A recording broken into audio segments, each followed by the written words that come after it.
નમસ્કાર, ઉજાસ ટીવીમાં હું પંકજ આપનું સ્વાગત કરું છું. આજના તારીખ 26મી જુલાઈ અને રવિવારના અમેરિકાના મુખ્ય સમાચારની વાત કરીએ તો અમેરિકામાં દારૂના નશામાં ધૂત થઈને બેફામ રીતે કાર લઈને જતો એક અમેરિકન નબીરો ગુજરાતી ડોક્ટરને ઉડાવી દે છે. રસ્તો ક્રોસ કરી રહેલા ગુજરાતી સરોજ શેઠ નામના વિદ્યાર્થીને ઉડાવી દેતા તેનું મોત થયું છે, જેથી તેમના પરિવાર પર દુઃખનું આગ તૂટી પડ્યું છે. તે અંગેની વાત કરીશું. ઉપરાંતના સમાચારમાં જોઈએ તો અમેરિકામાં વર્ષ 2026માં વિઝા મેળવવાના સપના જોતા ગુજરાતીઓ મુશ્કેલીમાં મુકાયા છે, કારણ કે અમેરિકન સરકાર દ્વારા વિઝા બંધ કરી દેવામાં આવ્યા છે. કયા લોકોને વધારે તકલીફ પડવાની છે તેની વિગતે વાત કરીશું. ઉપરાંતના સમાચારમાં જોઈએ તો અમેરિકા ડે બાદ હવે ભારતનો સ્વતંત્રતા દિવસ 15મી ઓગસ્ટની ઉજવણી કરવાની તૈયારીઓ અમેરિકામાં ચાલી રહી છે. ત્યારે કેવું ફ્લાયર સામે આવ્યું છે, જેના કારણે ભારે હોબાળો મચી ગયો છે. આ ફ્લાયરના શબ્દો કેવા છે અને કેવું લખાણ લખાયું છે, જેના આધારે કોમેન્ટો થઈ રહી છે, તેના વિશે વિગતે વાત કરીશું. તો ચાલો તમામ સમાચાર જોઈએ વિસ્તારથી.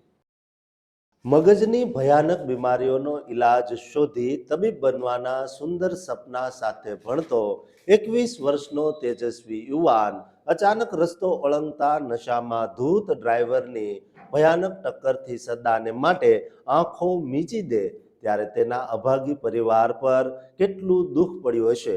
આ હૃદયદ્રાવક અકસ્માતના સત્ય સમાચાર જાણીને તમારી આંખો ખુલી જશે. દોસ્તો, અમેરિકાના ઓહાયો રાજ્યમાંથી સામે આવેલા એક અત્યંત ચોંકાવનારા અકસ્માતના સમાચારથી શૈક્ષણિક જગત અને ભારતીય સમાજમાં શોકના કાળા વાદળો છવાઈ ગયા છે. અહેવાલો મુજબ ઓહાયો સ્ટેટ યુનિવર્સિટીના 21 વર્ષના તેજસ્વી વિદ્યાર્થી સરોજ શેઠનું કેમ્પસ નજીક બનેલા એક માર્ગ અકસ્માતમાં અકાળે કરુણ મોત નીપજ્યું છે. સરોજ શેઠ ઓહાયો સ્ટેટ યુનિવર્સિટીમાં ન્યુરોસાયન્સ વિષયનો હોશિયાર વિદ્યાર્થી હતો અને તે ભવિષ્યમાં ડોક્ટર બનીને મગજ સંબંધિત ગંભીર બીમારીઓ પર ઊંડું સંશોધન કરીને હજારો દર્દીઓના જીવ બચાવવા માંગતો હતો. પરંતુ બુધવારે બપોરે આશરે 2:45 વાગે યુનિવર્સિટીના મુખ્ય કેમ્પસની ઉત્તરે આવેલા વાઇનલેન્ડ પાર્ક વિસ્તારમાં ઉત્તર હાઈ સ્ટ્રીટ અને પૂર્વ 7th એવન્યુના 4 રસ્તા પાસે એક્સિડન્ટ સર્જાયો હતો. કોલંબસ પોલીસ વિભાગના રિપોર્ટ અનુસાર પૂર્વ 7th એવન્યુ પર અતિશય ઝડપે જઈ રહેલી એક ફોર્ડ મસ્ટેંગ કારના ચાલકે 4 રસ્તા પર રેડ લાઇટ એટલે કે લાલ સિગ્નલ તોડીને રસ્તો ઓળંગી રહેલા 3 નિર્દોષ રાહદારીઓને કચડી માર્યા હતા. સશસ્ત્ર ટક્કર માર્યા પછી પણ તે તોતિંગ કાર ઊભી ન રહી અને નજીકમાં આવેલી ક્રોગર સ્ટોરના પાર્કિંગમાં પડેલી એક કાર સાથે ધડાકાભેર અથડાઈને ઊભી રહી. આ લોહિયાળ અકસ્માત બાદ ગંભીર રીતે ઇજાગ્રસ્ત થયેલા સરોજ શેઠ અને અન્ય 2 પીડિતોને તાત્કાલિક Ohio state university Wexner medical center ખાતે ખસેડવામાં આવ્યા હતા, જ્યાં બપોરે આશરે 3:15 વાગે તબીબોએ સરોજ શેઠને મૃત જાહેર કર્યો હતો. જ્યારે અન્ય એક રાહદારીની હાલત અતિ નાજુક હોવાથી તેને હોસ્પિટલના આઈસીયુમાં રખાયો છે અને પાર્કિંગની કારમાં બેઠેલી વ્યક્તિની હાલત સ્થિર દર્શાવવામાં આવી રહી છે. ઘટના સ્થળેથી જ પોલીસે ફોર્ડ મસ્ટાંગ કારના ડ્રાઈવરની અટકાયત કરી લીધી હતી અને તેની સામે નશામાં વાહન ચલાવવા બદલ એટલે કે OVIનો કાયદેસર ગુનો નોંધ્યો છે. તપાસકર્તાઓનું માનવું છે કે ડ્રાઈવરે દારૂ કે નશીલા પદાર્થોનું ભારે માત્રામાં સેવન કર્યું હતું. જોકે તેના ટોક્સિકોલોજી રિપોર્ટની રાહ જોવાઈ રહી છે.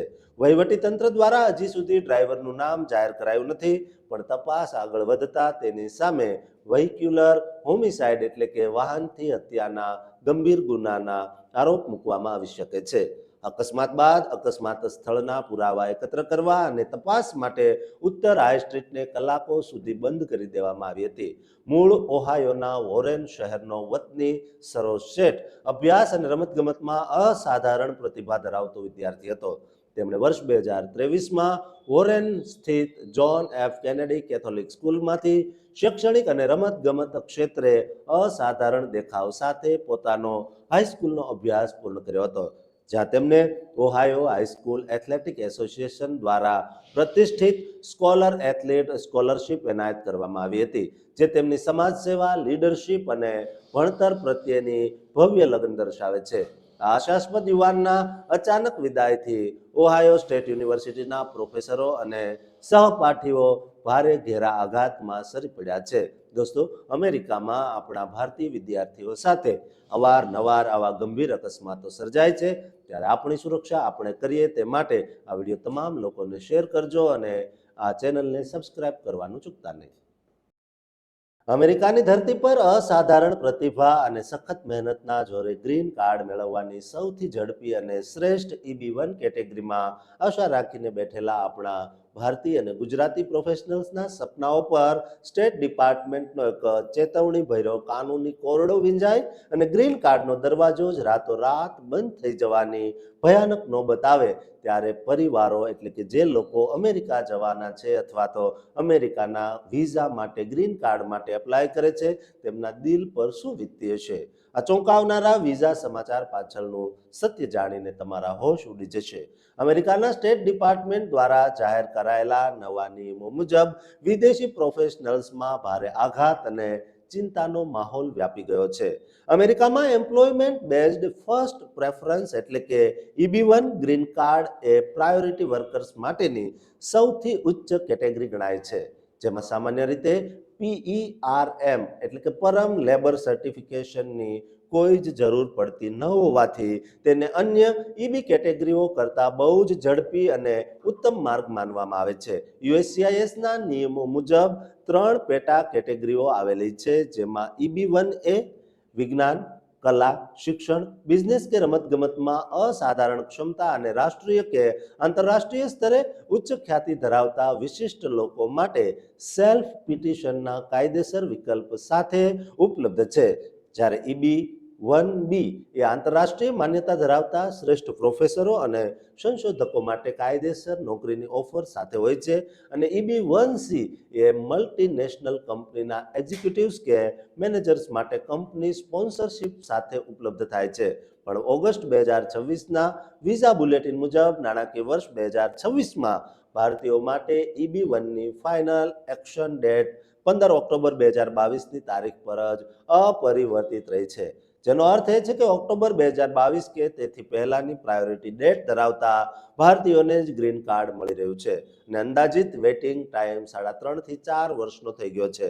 વળી સ્ટેટ ડિપાર્ટમેન્ટ દ્વારા બુલેટિનમાં કડક ચેતવણી આપવામાં આવી છે કે EB1માં ભારતીયોની ભારે ડિમાન્ડ અને વિઝા નંબર્સના વપરાશના લીધે જો 30 સપ્ટેમ્બર 2026ના રોજ નાણાકીય વર્ષ પૂરું થતા પહેલા ભારતની નક્કી કરાયેલી વિઝા મર્યાદા પૂરી થઈ જશે તો આગામી થોડા જ સપ્તાહોમાં EB1 કેટેગરી ભારતીયો માટે અનઅવેલેબલ એટલે કે સાવ ફ્રીજ થઈ શકે છે અને 1 ઓક્ટોબર 2026થી નવું નાણાકીય વર્ષ 2027 શરૂ થાય ત્યાં સુધી નવા વિઝા નંબર સ્વીકારાશે નહીં. આ EB1માં ભારતીયો માટે સ્થિતિ સંકુચિત થવાનું મુખ્ય કારણ એ છે કે ભારતમાંથી અરજીઓનો ઉપાડ બહુ વધી ગયો છે. વળી EB2 અને EB3ની લાંબી લાઈનોથી બચવા લાયક અરજદારોમાં સ્વિચ કરી રહ્યા છે. સાથોસાથ પ્રત્યેક દેશ માટેની 7%ની જે મર્યાદા ભારતીયો માટે વારંવાર હતી તે પૂરી થઈ જાય છે અને ફેમિલી બેઝડ કેટેગરીમાંથી મળતું સ્પિલઓવર પણ બહુ ઓછું રહ્યું છે. વળી EB2 કેટેગરી નાણાકીય વર્ષ 2026 માટે પહેલેથી જ અનઅવેલેબલ થઈ ચૂકી હોવાથી EB1 પર બોજ વધી ગયો છે. બીજી તરફ વિશ્વના અન્ય દેશો માટે EB1 હજુ પણ કરંટ ચાલે છે અને ચાઇના માટે ફાઇનલ એક્શન ડેટ 1 જુલાઈ 2023 સુધી થોડી આગળ વધી છે. ઓગસ્ટ મહિનામાં USCIS ફાઇનલ એક્શન ડેટ્સના આધારે એડજસ્ટમેન્ટ ઓફ સ્ટેટ્સ અરજીઓ સ્વીકારશે. દોસ્તો, અમેરિકામાં ગ્રીન કાર્ડ મેળવવા માંગતા ગુજરાતીઓ માટે થોડો મુશ્કેલીનો સમય છે, પણ રાહ જોવાથી તેમનો પણ વારો આવી શકે છે. માટે આ વિડીયો તમામ ગુજરાતીઓ ભારતીયોને શેર કરજો અને આ ચેનલને સબસ્ક્રાઇબ કરવાનું ચૂકતા નહીં. અમેરિકાની ધરતી પર 15મી ઓગસ્ટે ભારતના સ્વતંત્રતા દિવસની ઉજવણીના મસ્ત મોટા બેનરમાં લખાયેલા માત્ર એક જ વિવાદાસ્પદ વાક્યથી અમેરિકામાં વસતા ભારતીયો પર વિરોધ અને નફરતનો પહાડ તૂટી પડ્યો છે. જોશમાં આવીને વિદેશી નેતાઓ દેશ છોડીને પોતાના વતનમાં પાછા ચાલ્યા જવાની ધમકીઓ આપવાનું શરૂ કરી દેવાયું છે. ત્યારે ત્યાં રહેતા ભારતીયો પર કેટલી મુશ્કેલી પડી રહી હશે. દોસ્તો, આ વિડીયોને અંત સુધી જોજો. આ અતિશય ચોંકાવનારા સાંસ્કૃતિક વિવાદ અને સોશિયલ મીડિયા પર ફેલાયેલા કડવા સત્ય પાછળનું સસ્પેન્સ જાણીને તમે મુશ્કેલીમાં મુકાઈ જશો. આજના આધુનિક યુગમાં વિદેશમાં વસતા આપણા લોકોના સન્માન સામે બહુ મોટા સવાલો ઊભા થયા છે. અત્યારે અમેરિકાના ટેક્સાસ રાજ્યના પ્રોસ્પર અને સેલિના શહેરોના સ્થાનિક લોકોના private Facebook groups Prosper and Celina અનસેન્સર્ડમાં રજૂ કરાયેલા એક પબ્લિસિટી ફ્લાયરથી પૂરા અમેરિકામાં બબાલ મચી ગઈ છે. આ ફ્લાયરમાં 15 ઓગસ્ટ 2026ના રોજ ટેક્સાસના ફ્રિસ્કો શહેરમાં ભારત દેશના સ્વતંત્રતા દિવસની ભવ્ય ઉજવણી માટે ભારતીય નોન પ્રોફિટ સંસ્થાઓને જોડાવા માટે આહવાન કરાયું છે. પરંતુ આ ફ્લાયરમાં અંગ્રેજીમાં વિવાદાસ્પદ વાક્ય લખાયેલું હતું, get your calendars block as we celebrate India's independence day in ફ્રિસ્કો.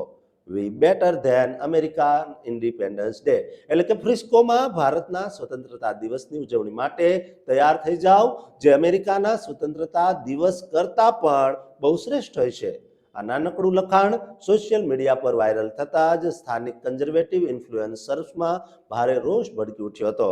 ટેક્સાસની પ્રખ્યાત માગ્યા ઇન્ફ્લુએન્સર અને પોલિટિકલ કમેન્ટેટર કાયલી કેમ્પબેલે ઇન્સ્ટાગ્રામ અને એક્સ પર સત્તાવાર વિડીયો મૂકીને પ્રતિક્રિયા આપતા કહ્યું કે તેમને ભારતના તહેવાર આ ઉજવણી સામે વાંધો નથી, પણ પોતાના વિજ્ઞાપનમાં એટલે કે જાહેરાતમાં અમેરિકાના સ્વતંત્રતા દિવસ કરતા ભારતીય તહેવારને વધુ શ્રેષ્ઠ ગણાવવો એ અનાવશ્યક અને ગંભીર અપમાન છે. કાયલી કેમ્પબેલે આકરા શબ્દોમાં કહ્યું કે જો તમે અમેરિકામાં આવીને વસો છો અને પોતાના તહેવારો ઉજવો છો, છતાં એના રાષ્ટ્રીય દિવસ કરતા તેને ચડિયાતો બતાવો છો, તો તમારે પોતાના દેશમાં પાછા જતા રહેવું જોઈએ.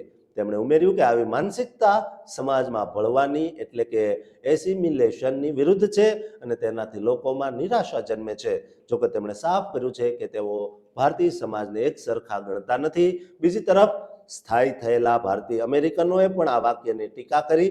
સોશિયલ મીડિયા પર કમેન્ટ કરતા એક ભારતીય લખ્યું કે હું પોતે ભારતીય છું, પણ અમેરિકા કરતા શ્રેષ્ઠ કહેવાની આ ભૂલ ભરેલી વાત સાથે અસહમત છું. હું યુએસએનો આભારી છું અને નાગરિકોનું સન્માન કરું છું, જ્યારે અન્ય લોકોએ આને પ્રમોશન કરવાની ખોટી રીત ગણાવી હતી. છેલ્લા કેટલાક મહિનાઓથી ટેક્સાસના ફ્રિસ્કો શહેરમાં ભારતીય સમાજ H-1B વિઝા, વસ્તી વધારો, સાંસ્કૃતિક ઉજવણીઓ અને સમાજમાં ભળવાના મુદ્દા પર સિટી કાઉન્સિલની બેઠકો અને સોશિયલ મીડિયા પર ભારે તણાવ ચાલી રહ્યો છે.